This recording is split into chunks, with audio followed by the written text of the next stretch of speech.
El peronismo tuvo una gran influencia en Argentina, pero ¿qué es exactamente el peronismo? ¿Cómo surgió? ¿Qué impacto ha tenido realmente y cuál es su influencia sobre la Argentina?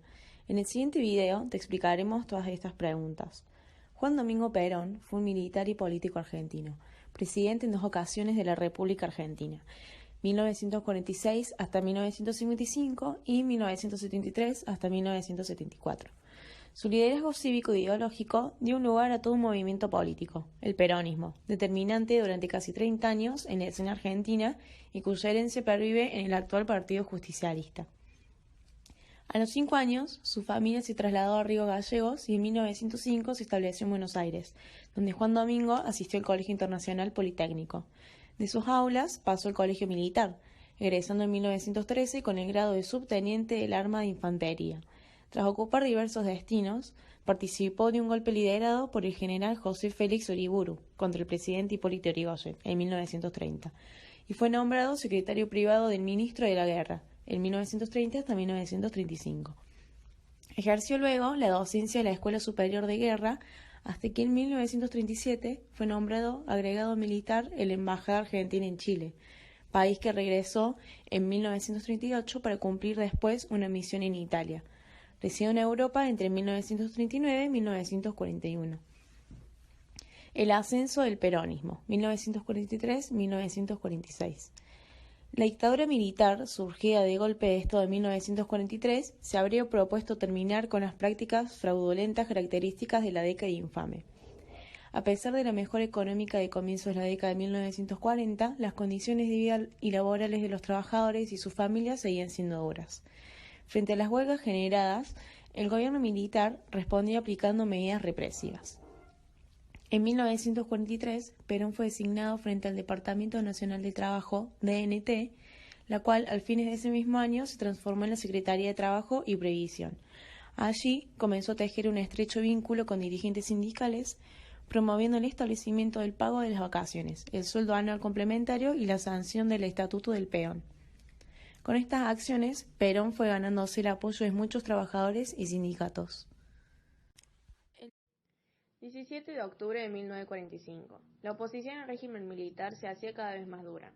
A principios de 1945, Farrell le declaró la guerra. Alejó del gobierno a las figuras más identificadas con el nacionalismo, restableció las libertades políticas y anunció la convocatoria a elecciones de 1946. Ante este panorama, Perón decidió estrechar aún más los lazos con los trabajadores, que pasaron a ser su principal sostén. El 9 de octubre lo obligaron a renunciar a todos sus cargos y unos días después lo encarcelaron y enviaron a la isla Martín García. Un día antes, el 17 de octubre, miles de columnas de trabajadores marchaban exigiendo la liberación de Perón. Esto se convirtió en el mito del origen del peronismo. Trabajadores, muchas veces he asistido a reuniones de trabajadores. Siempre he sentido una enorme satisfacción, pero desde hoy sentiré un verdadero orgullo de argentino, porque interpreto este movimiento colectivo como el renacimiento de una conciencia de los trabajadores, una conciencia de los trabajadores que es lo único que puede hacer grande e inmortal la patria.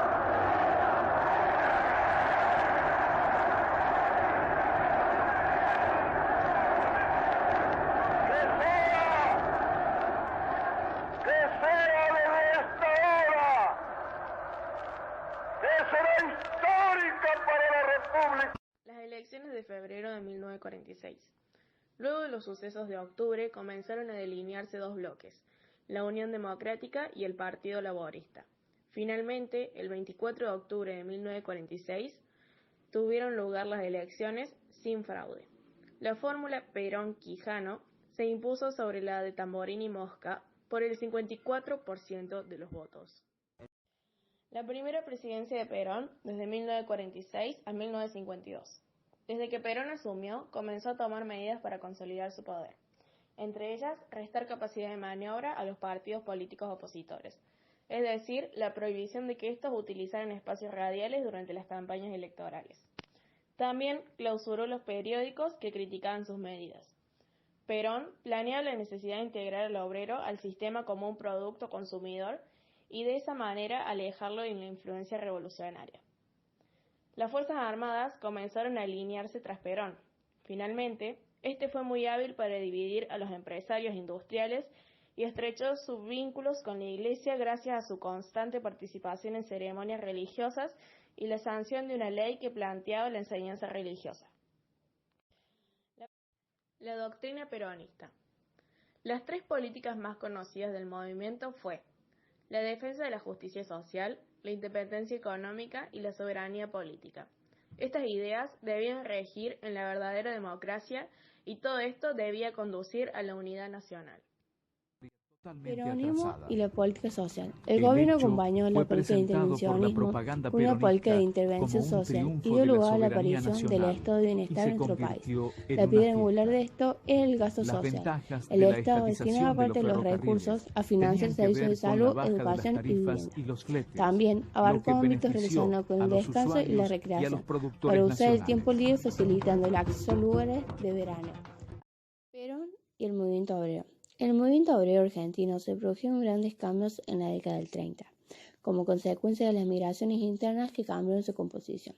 Los trabajadores recién llegados del campo a las grandes ciudades trajeron su inexperiencia política y sindical, y no se sintieron del todo representados por las dirigencias sindicalistas de izquierda, que predominaban en el movimiento obrero.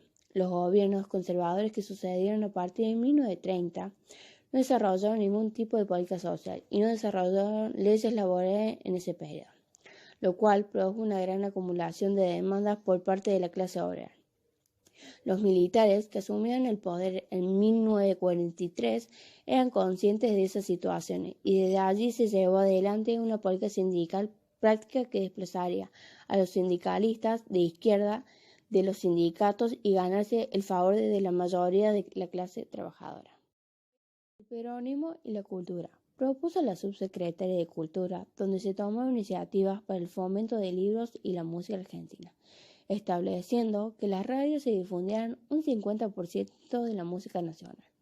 El cine y el teatro también gozaron de protección gubernamental.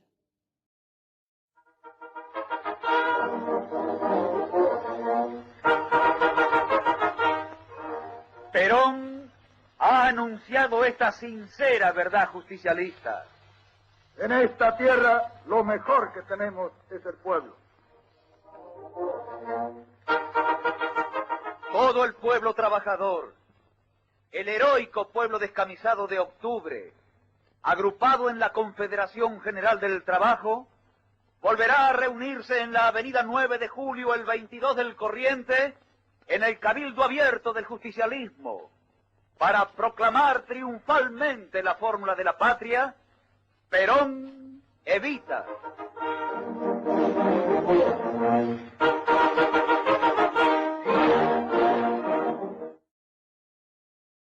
Segunda presidencia de Perón. Gracias a una reforma constitucional de 1949, se presentó para su reelección presidencial y ganó con el 62%. Comenzó un segundo plan quinquenal a fines de 1952 y favoreció a las industrias pesadas para disminuir las importaciones de maquinarias e insumos industriales. Crónica de un golpe de Estado. Las relaciones con la Iglesia cambiaron drásticamente entre 1954 y 1955 debido a una serie de medidas contrarias a la ortodoxia católica. Las críticas de los partidos de la oposición iban en aumento debido a la reforma constitucional y las corporaciones patronales se quejaban porque salieron perjudicados en el plan quinquenal. Por último, las Fuerzas Armadas concretaron un intento de golpe de Estado finalmente sofocado. ¿Quién fue Eva Perón? Eva Perón fue quien impulsó y logró en 1947 la sanción de la ley de sufragio femenino, tras lograr la igualdad política entre los hombres y las mujeres.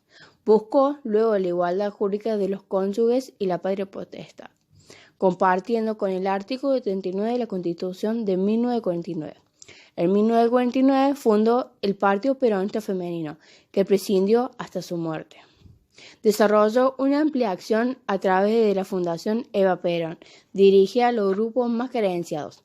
La fundación construyó hospitales, asilos, escuelas, impulsó el turismo social, creando colonias de vacaciones. Difundió el deporte entre los niños mediante campeonatos que abarcaban a toda la población. Otorgó becas para estudiantes, ayudas para viviendas y promoción a la mujer en diversas facetas.